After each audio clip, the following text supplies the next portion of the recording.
Hello friends, welcome back to my channel. કેમ છો? મજામાં?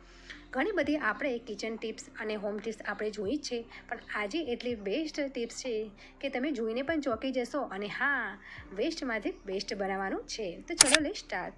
અહીં સૌપ્રથમ બે કુશન મેં તમને બતાવ્યા છે. તો રોજિંદા જીવનમાં આપણે કુશન એકના એક કલરનું જોઈને કંટાળી જતા હોય છે, અથવા તો કોઈ મહેમાન ઘરમાં આવે તો કંઈક અલગ જ કરવાનું આપણે મન થાય. તો આજે આપણે કુશન અલગથી જ એક કુશન કવર બનાવીશું. તો અહીં મારે મરૂન કલરનો દુપટ્ટો આવી રીતે પડી રહ્યો હતો, તો તેને આવી રીતે વચ્ચે કુશન મૂકીને આજુબાજુ આવી રીતે ગોળ આંટી હું વાળું છું. હું બતાવું છું તેમ જ કરવાનું છે. ગોળ આંટી વાળીને સામે જે ભાગ છે તેની જ અંદર દુપટ્ટાની અંદર આ ભાગ નાખી દેવાનો છે, જેથી કરીને ફિટિંગમાં આવી જાય. હવે તે સામેનો જે દુપટ્ટો હતો અને આ દુપટ્ટાનો ભાગ બંને વાળીને આવી રીતે હું આંટી વાળું છું. તો તૈયાર થઈ ગયું આપણે એક કુશનનું કવર. એટલું બેસ્ટ છે. જો દુપટ્ટો તમારે કોઈ લેસવાળો હોય અથવા તો બોર્ડરવાળો હોય તો ખૂબ જ સરસ થશે. તો અહીં નકામો દુપટ્ટો હોય તેને પણ આપણે નવી રીતે કુશન બનાવી શકીએ છીએ. આપણે એક બીજું પણ કુશન કવર બનાવીશું. અહીં આપણે એક બોટલનો જે આગળનો જે ભાગ છે તેને મેં કટ કરી દઈશું પહેલાં. તો આ કુશન કવરમાં આપણે બોટલનો જે ઉપરનો આગળનો ભાગ છે તેનો આપણે ઉપયોગ કરવાના છે. હવે મનમાં થતું હશે કે આ કેવી રીતે ઉપયોગમાં લઈશું, પરંતુ વિડીયોનો લાસ્ટ સુધી જોજો. અને હા, ચેનલ પર તમે ફર્સ્ટ ટાઈમ આવ્યા હોય તો please please please subscribe to my channel. અને હા, વિડીયો તમને આજની ગમે તો લાઇક અને કમેન્ટ જરૂરથી કરજો. તો દુપટ્ટાના ચારે ખૂણા મેં આવી રીતે જે આપણે બોટલનો આગળનો ભાગ કટ કર્યો હતો એક રિંગની જેમ, એ રિંગની અંદર આપણે આવી રીતે નાખી દઈશું. અને દુપટ્ટાને આવી રીતે ચારે ચાર છેડા ખેંચીને થોડું સ્ટ્રોંગ બનાવી દઈશું, જેથી કરીને શેપમાં આવી જાય.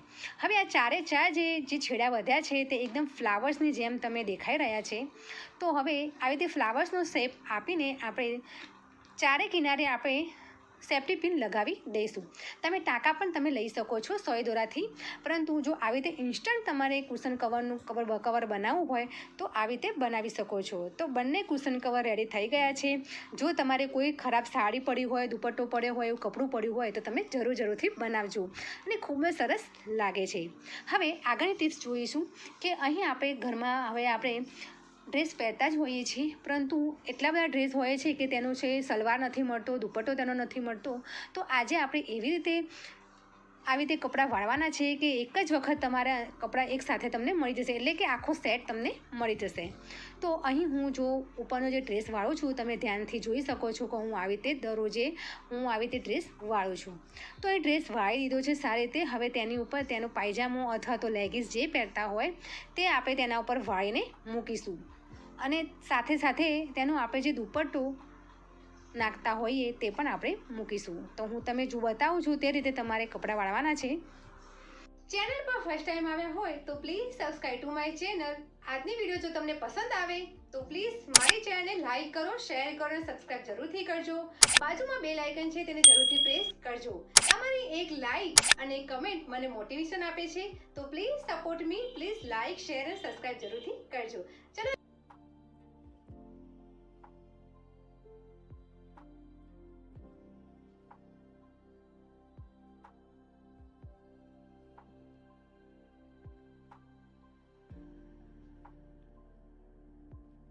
તો રેડી થઈ ગયું છે. આવી રીતે તમે એંગલમાં ભરાવી શકો છો અને એક સાથે તમને આખો સેટ પણ તમને મળી જશે. તો આવી રીતે તમે ટી શર્ટ અને પેન્ટમાં પણ કરી શકો છો, અને આવી રીતે કુર્તામાં પણ કરી શકો છો. હવે આગળની ટિપ્સ છે, આપણે બંગડીથી આપણે કપડાં ભરાવાના છે. તો કેવી રીતે ભરાવાના છે હું તમને બતાવું છું. અહીં તમે વોર્ડરૂમમાં તમે જોઈ શકો છો એક સાથે મેં એંગલ ભરાવી છે. તો કપડાની દશા ખૂબ જ ખરાબ થઈ ગઈ છે, અને અહીં ટી શર્ટો એટલા બધા છે અને એંગલ પણ ટી શર્ટ પ્રમાણે એટલા જ બધા છે. તો કપડાં સારી રીતે સમાતા નથી. તો આપણે બસ 2 થી 4 જ બંગડીનો ઉપયોગ કરીશું, અને બંગડીની મદદથી આપણે આ એંગલો લાઇનસર આપણે ભરાવીશું. તો એ ટિપ્સ એવી રીતે છે કે બસ આવી રીતે એક એંગલમાં એક બંગડી ભરાવી દેવાની છે અને એ બંગડીમાં બીજી એંગલ ભરાવી દેવાની છે. તો આવી રીતે ભરાવાથી એક જ સાઈડ તમે લાઇનસર તમે કપડાં મળી જશે, અને કપડાના વોર્ડરૂમમાં જગ્યા પણ થઈ જશે. તો આ ટિપ્સ ખરેખર તમારે અપનાવવા જેવી છે. આવી રીતે તમે સાડી છે, ટી શર્ટ છે કે તમે ડ્રેસ છે આવી રીતે લબડાવી શકો છો. હવે આગળની ટિપ્સ છે કે આપણે એક બોટલની મદદથી આપણે ચંપલનું સ્ટેન્ડ બનાવવાનું છે. તો અહીં મેં એક બોટલ લીધી છે. તો તેને વચ્ચેનો જે ભાગ છે તે કટ કરી દેવાનું છે, અને આગળની જે 2 ગોળ રિંગ છે તે રાખવાની છે. જો હું તમને બતાવું છું તે રીતે કટ કરવાનું છે. અને આ જે પ્લાસ્ટિકની બોટલ છે તે ઇઝીથી કટ થઈ જાય છે.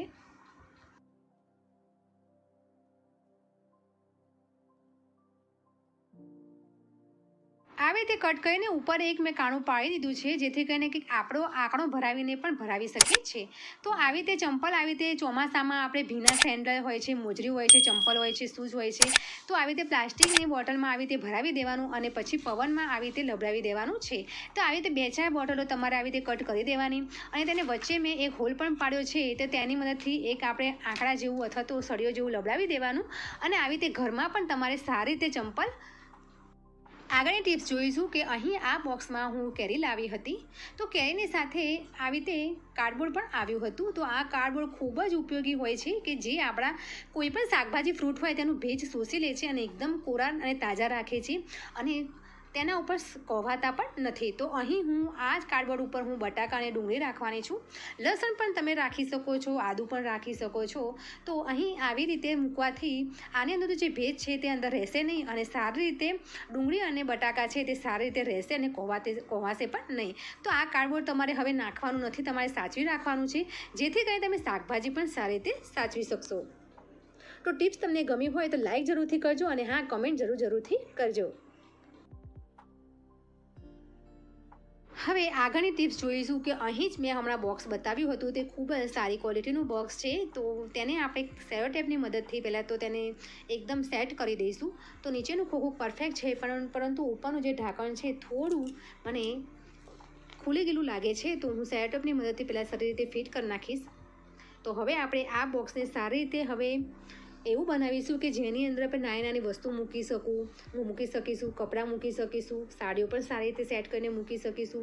કોઈ પણ છોકરાઓને ના હોય તો સ્ટેશનરી પણ તમે આમાં મૂકી શકો છો.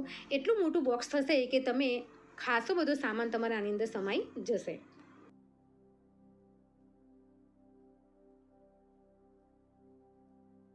હવે સેટઅપની મદદથી મેં સ્ટ્રોંગ કરી દીધું છે. હવે મેં વોલપેપર મંગાવ્યા હતા. તો જનરલી હું ગમે ત્યારે મને ગમે છે તો હું વોલપેપર મંગાવું છું. તો હવે આ વોલપેપર સારી રીતે આપણે ખોખાની ઉપર સ્ટિક કરી દઈશું. તો વોલપેપર તમે જ્યારે પણ તમે લગાવો ત્યારે તમારે પહેલાં ખોખાનું જે છે માપ કરી લેવાનું છે અને વોલપેપરની નીચેનું જે સ્ટીકર છે તે કાઢતું જવાનું છે અને લગાવતું જવાનું છે. તો તમારે સરળતાથી વોલપેપર લાગી જશે. આ વોલપેપરમાં તમારે કોઈ ફેવિકોલ અથવા તો ગમની જરૂર પડવાની નથી. જો હું તમને બતાવું છું તે રીતે વોલપેપર લગાવવાનું છે.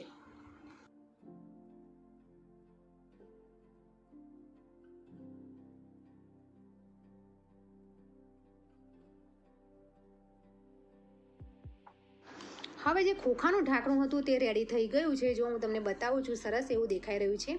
હવે નીચેનો ભાગ આવી રીતે વોલપેપરથી જ આપણે સ્ટિક કરી દઈશું.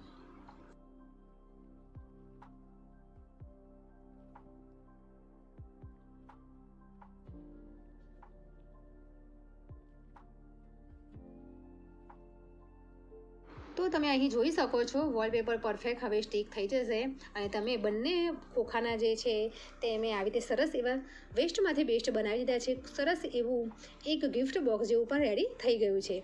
તો આની અંદર હું જે હેવી સાડી છે કે જે આપણે કોઈ ભાગ્યે જ આપણે કાઢતા હોઈએ છીએ સારા એવા પ્રસંગમાં, તો એ જ સાડીઓ હું સારી રીતે આવી રીતે બોક્સમાં પેક કરું છું, જેથી કરીને તેની પર ધૂળ ન ચોંટે અને સારી રીતે રહી જાય.